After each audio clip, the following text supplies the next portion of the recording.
नमस्कार दोस्तों। लगभग 1 महीने पहले इस चैनल में गॉल ब्लैडर स्टोन के ऊपर एक वीडियो आया था, जो कि ना आप लोगों ने बहुत पसंद किए। उस वीडियो में हम लोगों ने डिस्कस किए थे gall stone secrets exposed, what to do. आपको गॉल स्टोन में क्या करना चाहिए, क्या नहीं करना चाहिए, ये एक लीडिंग सर्जन ये बताया गया था। अच्छे रिस्पॉन्स होने के लिए सभी दर्शकों को बहुत बहुत धन्यवाद। आप देखते रहिए चैनल को। इस चैनल में बहुत इम्पोर्टेंट इंफॉर्मेशन शेयर किया जाता है। क्यों ना गॉल ब्लैडर के ऊपर एक सीरीज हो जाए, तो इसीलिए हम लोगों ने इस सीरीज को बनाया है। अभी हम लोग 5 इम्पोर्टेंट टॉपिक पे डिस्कस करेंगे, जिसमें गॉल स्टोन तो हुआ है लेकिन ऑपरेशन भी करना है। ऑपरेशन करने के लिए लोग कंफ्यूज हो जाते हैं, तो हम लोगों ने एक टॉपिक को चुना कि गॉल स्टोन सर्जरी टाइप्स, इसकी कुछ टेक्निक्स, क्या क्या एडवांटेजेस है, डिसएडवांटेजेस है, ये एक। दूसरा है बंगाल, बिहार और यूपी में गॉल ब्लैडर कैंसर बहुत ही डेंजरस रूप ले चुका है। इसीलिए गॉल ब्लैडर कैंसर के ऊपर भी डिस्कस करेंगे, तो सेकेंड वीडियो होगा। इसके बाद गॉल ब्लैडर स्टोन हुआ है या फिर गॉल ब्लैडर की कोई डिजीज है, तो हम खाइए क्या, क्योंकि पेशेंट लोग आके डायरेक्टली यही पूछते हैं क्या खाएंगे। तो उसके ऊपर एक टॉपिक है गॉल ब्लैडर डिजीजेस एंड कौन सा चीज खाए कौन सा चीज ना खाए। उसके बाद gall bladder stone in pregnancy, ये भी बहुत इंपॉर्टेंट है। और लास्टली है गॉल ब्लैडर की पॉलिप और इन्फेक्शन। ये सब टॉपिक के ऊपर हम लोग डिस्कस करेंगे। सबसे कॉमन जो क्वेश्चंस होते लोगों का वो है डॉक्टर साहब खर्चा कितना होगा। अगर आपको खर्चे के बारे में जानना है तो लास्ट तक जरूर देखिए। तो गॉल ब्लैडर की सीरीज की सेकेंड वीडियो होगा gall bladder removal surgery, the truth revealed. चलिए आज इसके ऊपर डिस्कस करते हैं। दोस्तों, आपने अक्सर ये बात सुना होगा कि गॉल ब्लैडर निकलने के बाद जिंदगी खत्म हो जाता है, डाइजेशन एकदम बर्बाद हो जाता है और फिर पेशेंट हमेशा के लिए कमजोर हो जाता है। क्या ये सच है? मैं आज आपको एज ए सर्जन वही सारी बातें बताने वाला हूँ जो अक्सर हॉस्पिटल के अंदर या फिर आउटडोर में पेशेंट से सुनता हूँ, और जो एक्चुअली सच्चाई है वो शायद आपने कभी भी नहीं सुने होंगे। चलिए जानते हैं। सिर्फ इंडिया में हर साल लगभग 3 से 4 लाख ऑपरेशन होता है गॉल ब्लैडर की।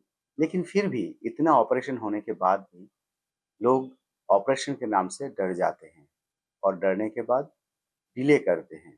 डिले करने के बाद क्या होता है? डिले करने के बाद गॉल ब्लैडर में इन्फेक्शन होना, पेट में दर्द होना, इंडाइजेशन सिम्टम्स होना और बहुत गंभीर बीमारी जैसे कि पैंक्रेटाइटिस तक हो सकता है। पैंक्रेटाइटिस एक ऐसी बीमारी है जिससे कि ना आपकी जान जाने की भी संभावना हो जाता है।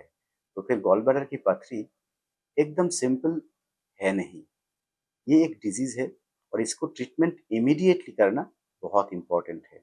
आज इस वीडियो की एंड तक आपको ये आइडिया बहुत क्लियर हो जाएगा कि गॉल ब्लैडर की पथरी में आपको ऑपरेशन कब करना चाहिए, ऑपरेशन करने की कॉस्ट लगभग कितना होता है, इसमें डरने की कितना बात होता है, और इसके बाद फूड हैबिट या फिर लाइफस्टाइल कैसे होते हैं, ये सब इस वीडियो में हम लोग जानेंगे। पूरा वीडियो को हम लोग 5 पार्ट में डिस्कस करेंगे। पार्ट 1 में जानेंगे हम लोग गॉल ब्लैडर के लिए बेसिक इंफॉर्मेशन, गॉल ब्लैडर होता क्या है, गॉल ब्लैडर की काम क्या है और इसको निकाला क्यों जाता है। चलिए शुरू करते हैं। गॉल ब्लैडर एक छोटा सा पाउच जैसा होता है जो कि ना लीवर के नीचे रहते हैं। लीवर में बाइल बनते हैं, वो बाइल धीरे धीरे गॉल ब्लैडर में जाके स्टोर होते हैं। जब हम लोग कुछ खाना खाते हैं तो फिर कुछ रिफ्लेक्सेस के कारण गॉल ब्लैडर में कॉन्ट्रैक्शन होता है और गॉल ब्लैडर से बाइल फिर डाइजेशन सिस्टम में जाता है।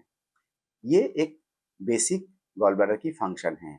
गॉल ब्लैडर एक्चुअली बाइल को स्टोर करता है और यही गॉल ब्लैडर की फंक्शन है।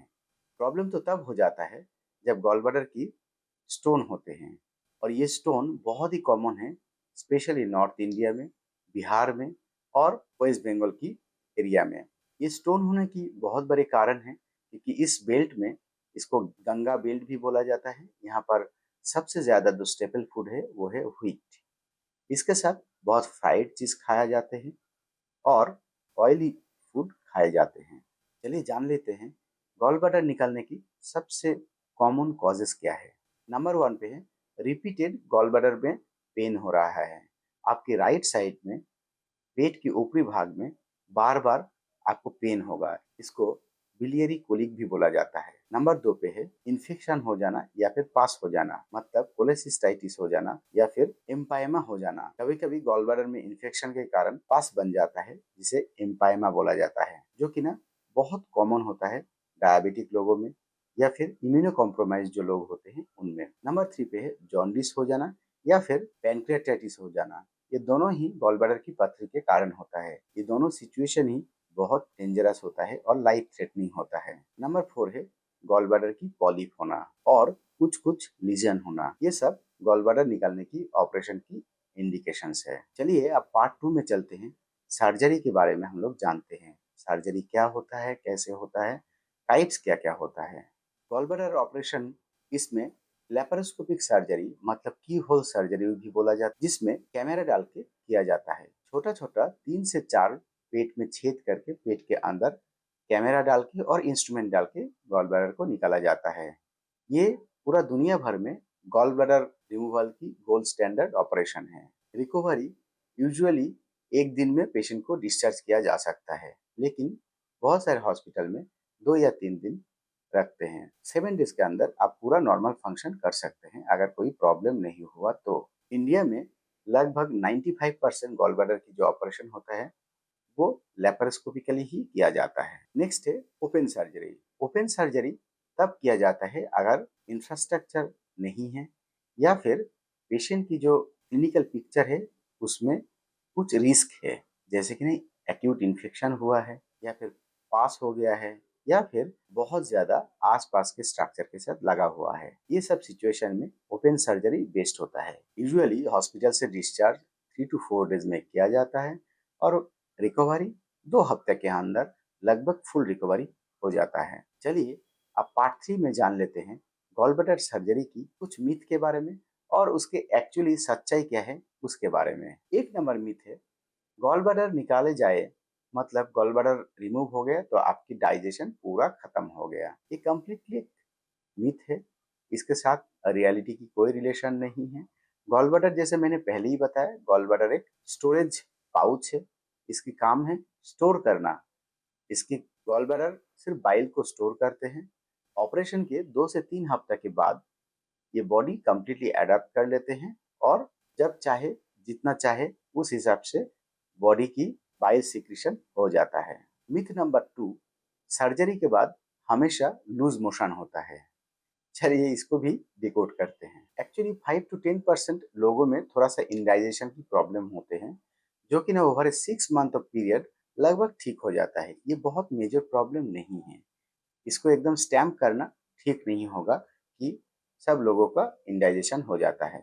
मिथ नंबर 3, पेशेंट हमेशा कमजोर हो जाता है। जैसे कि मैंने बताया, अगर सर्जरी नॉर्मल टाइम पे हुआ, सही टाइम पे हुआ, तो पेशेंट बिल्कुल ठीक हो जाता है। कमजोरी की कोई बात ही नहीं है, क्योंकि ऑपरेशन के बाद डाइजेशन या फिर न्यूट्रिशनल जो पार्ट होता है वो भी डॉक्टर से आप जान के कर सकते हैं, तो इसमें कोई कमजोरी की बात नहीं है। मिथ नंबर 4, स्टोन डिसॉल्व हो जाता है मेडिसिन से। देखिए, स्टोन यूजुअली मेडिसिन से डिसॉल्व नहीं होता है। ओनली कोलेस्ट्रॉल स्टोन मेडिसिन से थोड़ा सा डिसॉल्व हो सकता है, लेकिन उसके चांसेस भी बहुत कम है, क्योंकि सर्जरी ही गोल्ड स्टैंडर्ड है। चलिए अब पार्ट 4 में हम लोग डिस्कस करते हैं डाइट आफ्टर सर्जरी। ऑपरेशन के बाद आपको क्या क्या खाना चाहिए। हम लोग वही खाना डिस्कस करेंगे जो हमारे देश में अवेलेबल है, हमारे देश में जो चलते हैं। पहले 2 हफ्ता आप कोशिश करें कि ऑयली खाना या फिर heavy deep fried food avoid करें।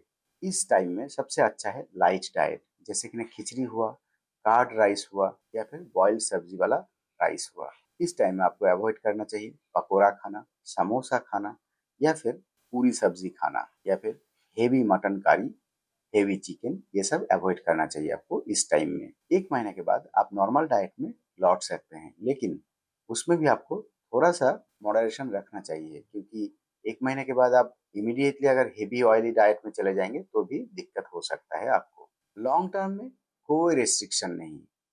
बहुत सारे रैंडमाइज कंट्रोल ट्रायल में देखा गया है 6 हफ्ते के बाद डाइट कंप्लीटली नॉर्मल ले सकते हैं, इसमें कोई रेस्ट्रिक्शन नहीं है। लेकिन अगर आप एक बैलेंस थाली खाएंगे तो सबसे अच्छा है। जैसे कि ना दाल हो, चावल या फिर रोटी हो, साथ में सब्जी हो, सलाद हो और फ्रूट्स हो। तो ये डाइट आप अगर कंटिन्यू करेंगे तो आपको कोई दिक्कत होना नहीं चाहिए। पार्ट 5 पे हम लोग सबसे इम्पोर्टेंट जो बात है वो डिस्कस करेंगे। हम लोग डिस्कस करेंगे ऑपरेशन की कॉस्ट एंड रिकवरी के बारे में। गवर्नमेंट हॉस्पिटल में यूजुअली ये फ्री ऑफ कॉस्ट होता है। आजकल बहुत सारे गवर्नमेंट की बहुत सारे स्कीम आए हैं, उसमें भी फ्री ऑफ कॉस्ट में आपको ऑपरेशन हो जाता है, क्योंकि ना आपको इंश्योरेंस के द्वारा वो किया जाता है। अगर आप प्राइवेट हॉस्पिटल में जाना चाहते हैं या फिर प्राइवेट नर्सिंग होम में जाना चाहते हैं, तो फिर ये डिपेंड करते हैं आपकी डॉक्टर की एंड नर्सिंग होम की स्टैंडर्ड के हिसाब से। ये लगभग 40,000 टू 1.5 लाख ये एवरेज रेंज करता है। लेकिन ऐसे भी बहुत सारे हॉस्पिटल्स हैं इंडिया में जहाँ पर बहुत हाई रेंज भी होते हैं, 4 लाख भी हो जाता है, 5 लाख भी हो जाता है। आपने रोबोटिक सर्जरी के नाम सुने हैं, रोबोटिक सर्जरी में बहुत ज़्यादा कॉस्ट होते हैं। तो आपको चूज करना है आपके क्षमता के हिसाब से। एवरेज कॉस्ट अगर देखा जाए प्राइवेट में,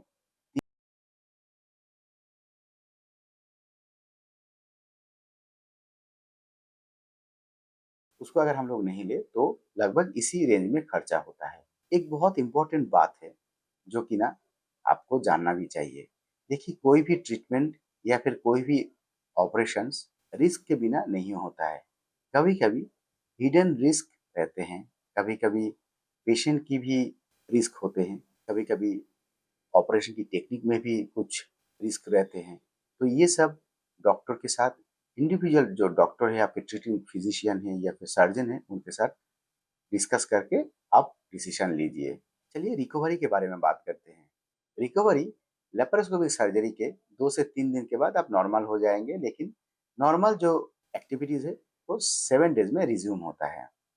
अगर ओपन सर्जरी की बात किया जाए तो 2 हफ्ता में आप फिट हो जाएंगे अपने रेगुलर एक्टिविटीज करने के लिए।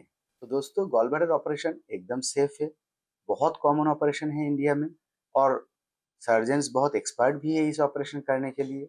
अगर आपको डॉक्टर ने गॉल ब्लैडर ऑपरेशन की एडवाइस किए हैं तो इसको डिले एकदम मत करें। सर्जरी के बाद लाइफ एकदम नॉर्मल है, खाने में कोई दिक्कत नहीं है। अगर ये वीडियो आपको इन्फॉर्मेटिव लगे, ज़रूर वीडियो को लाइक करें, चैनल को सब्सक्राइब करें और दोस्तों तक और फैमिली मेम्बर तक ज़रूर शेयर करें। चलिए अगले बार फिर मिलेंगे किसी अलग टॉपिक के साथ। लेकिन गॉल ब्लैडर की अगर सीरीज आपको देखना है, जरूर आपको अपकमिंग वीडियो की तरफ नजर रखना है। नमस्कार, जय हिंद।